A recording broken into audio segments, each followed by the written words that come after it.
Welcome to Accounting 2242, and my name is Daphne Rickson, and I'm an accounting professor here. So before I get into the course, just a little background on me. I've been an associate professor here since 2008, and in addition to teaching introductory, managerial, and intermediate cost accounting, I also teach in the master's programs as well. And prior to joining St. Mary's University, I was an accountant, worked as a controller, finance director, in those types of positions for over 20 years. And when I'm not doing this type of work, in terms of teaching, I really enjoy traveling. I've traveled to quite a few countries in Europe. I've been to Asia and South America, but I still have quite a few countries left on my bucket list to visit. Okay, so in terms of connecting with me about any questions you may have, my office hours, of course, are virtual, given the nature of the course. So if you want to talk to me, we can have a Skype call. I'm also available by phone. Just send me an email, and certainly if you just want me to answer you by email, I can certainly do that as well. And I commit to responding to emails within 24 hours.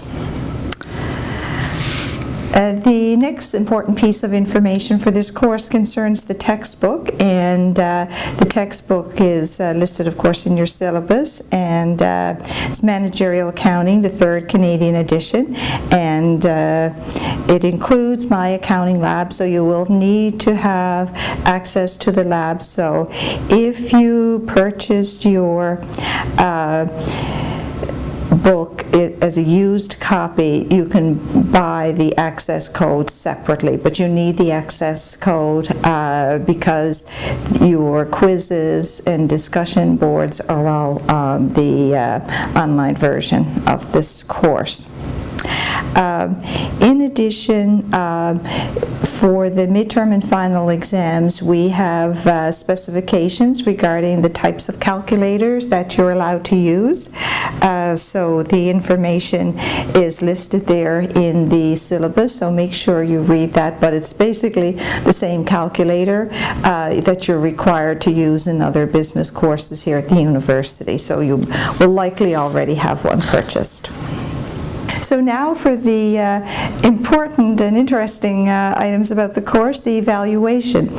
So first of all, we have online group discussions.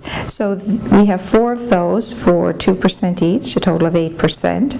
Then we have online quizzes, 8 of those at 2% for a total of 16. The midterm exam is worth 31%. It's in person. The final exam in person as well, 45%, for a total of 100 marks. So if you live or you're located more than 100 kilometers away from the university, you do have the option to arrange to have an invigilator to write the exams, both the midterm and the final, in the area in which you're located. So you will see a link to the requirements in the form and so on that you'll need to fill out. That's on the system on Brightspace for this course. So given that this is a distance course, sometimes people find it hard to keep on schedule, so I've suggested a weekly schedule here. So it's a good idea to start off reading the chapter, then review the online interactive presentations. So there's online material there that accompanies the textbook. Also, I have a video there for each major type of problem that we are covering in the syllabus. So these are basically problems that I've developed, and I also debrief them so you see how I solve them. So the problems that are illustrated on the videos are representative of the types of material that you would be expected to know and expected to be able to solve in the midterm and final exams. It's also important to do the practice questions. So the syllabus lists the problems that are covered, and I post solutions to those. So it's important to actually do all the questions and then check your answers. Then, of course, you need to do the online quiz and the online discussion board. And the schedule of the due dates of each of those is listed in the course syllabus. So a little bit more about the videos. So what I've done here, I've recorded video for each chapter, except chapter 1, to demonstrate how to solve key problems. There are some problems that you'll see in the syllabus where obviously I've provided the solution to them, but not necessarily a video. That's because it's the type of problem that's easy to follow. So once you see the solution, it will make sense. But the more challenging problems, I've got a video for each one and demonstrating how these problems are solved. And they're all in the problem demo file folder. And in addition, there's some problems that are not in the textbook, but they do reflect key material that is covered there. And the demonstration problems are intended really to supplement the problems in the syllabus. So you will see for each of the demo problems, they are similar to what's in the syllabus. So in terms of learning accounting, the best way to learn accounting is by doing. Obviously you need to read the chapter and listen to the interactive presentations and so on, but when it comes down to learning accounting, you can only learn by doing, as in practicing problems. So you're responsible for all of the problems that are listed in the syllabus, and you should complete them first and then compare your responses to the solution. And so it's really essential that you do work on the problems. Don't just read the problem in the textbook and then look at the answer. It always looks easy when you see it, when you see the answer. But what you should do is take the problem in the textbook, try to solve it, then look at the answer, and that will really help you learn the material and help you to remember it. So next I'm going to give a brief overview of the group online discussions. So those are the discussion boards, and they're worth 2% each, and we have 4. And they cover chapters 4, 7, 9, and 11. So the questions themselves are located in the group discussion questions in My Accounting Lab, and you have to prepare your response and post by Sunday 11 p.m. And it's also important that you respond to at least one other student's posting. So everybody can't wait till 11 p.m. to post your response. You need to do it a couple of days in advance of that to allow other students and yourself as well to read other people's postings and post a response. Given the nature of this course, that it's online and so on, we really can't give extensions or makeups on the discussion boards because everybody's supposed to have completed them by a certain time so you can move on to the next part of the course. So the next thing I want to look at is a bit more detail on the online quizzes. So as I indicated earlier, there will be 8 of those, and they're worth 2% each. And they are located in Brightspace in My Accounting Lab, and they cover chapters 3, 4, 5, 7, 8, 9, 10, and 11. And the online quizzes are due Sunday evenings at 11 p.m.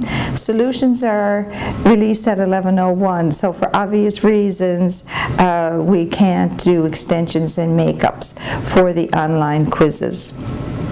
And make sure you look at the YouTube video that I have there on Brightspace in terms of understanding and making sure you know that you're completing the correct quiz. So there's lots of practice quizzes in my accounting lab, but you need to select quiz for grading in order to receive a mark for doing it. You're welcome to practice other quizzes, I encourage it, but in terms of what you're required to do for a mark, it's quiz for grading.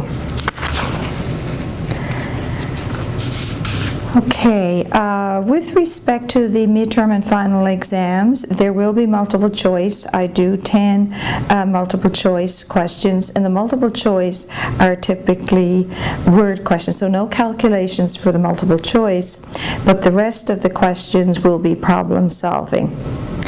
The midterm exam will cover chapters 1, 2, 3, 4, and 5. And the final exam concentrates on the chapters covered after the midterm, so chapters 7, 8, 9, 10, and 11.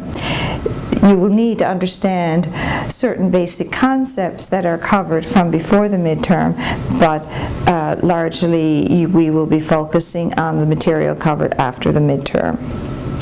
And as I mentioned before, the exams are held here on site, and we can arrange an alternate site if you live more than 100 kilometers away. So now that you have all the basic information about what's required in this course, I have a few tips for success. So first of all, I think it's helpful to prepare a schedule where you insert all your due dates for your various assignments and discussion board questions, and make sure you allow sufficient time. You know, when you're doing online work, you always have to build in a bit of a buffer to allow extra time for, the system could go down, you could have connection difficulties, it's winter in Nova Scotia, there could be a storm and a power outage. You really got to be thinking ahead and not leave everything for the last minute. So anticipate connection issues, or the assignment may be taking a bit longer than you thought it would, so build that into your schedule. And I think when you do that for all your courses, I recommend you do that for everything. Do up a full schedule and identify all the due dates for the various aspects of each of your courses. So having said that, if you do encounter any difficulty with the material in the chapters, there's something you're not understanding, doesn't make sense, please contact me and I will do my best to help you gain an understanding of the material. So the worst thing you can do is kind of leave it and go on to the next chapter without having understood the concepts in the previous chapter. So that, you'll find that too challenging if you do that. So be sure and reach out, get in touch with me, and I will help you work through the problems. So we talked about my accounting lab. So this is where your quizzes are located, where the interactive presentations are, the discussion boards, and so on. So it's really important you follow the registration instructions. You must register from inside Brightspace. And I've got a YouTube video there and also a document on how to register for My Accounting Lab. So if you're having any trouble locating the quizzes and the discussion boards and assignments on Brightspace, make sure you look at all the YouTube videos that are out there in the file folders for this course to illustrate how you're supposed to do this. And also remember, there's lots of practice quizzes, but you're only going to do the one that's marked quiz for grading.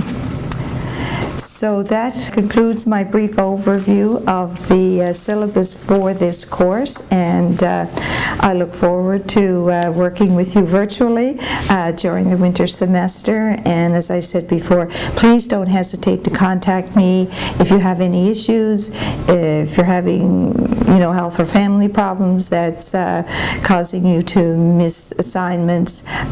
You need to let me know in advance so that we can work together to come up with alternate plans that would address your concerns. So thanks so much, and have a good semester.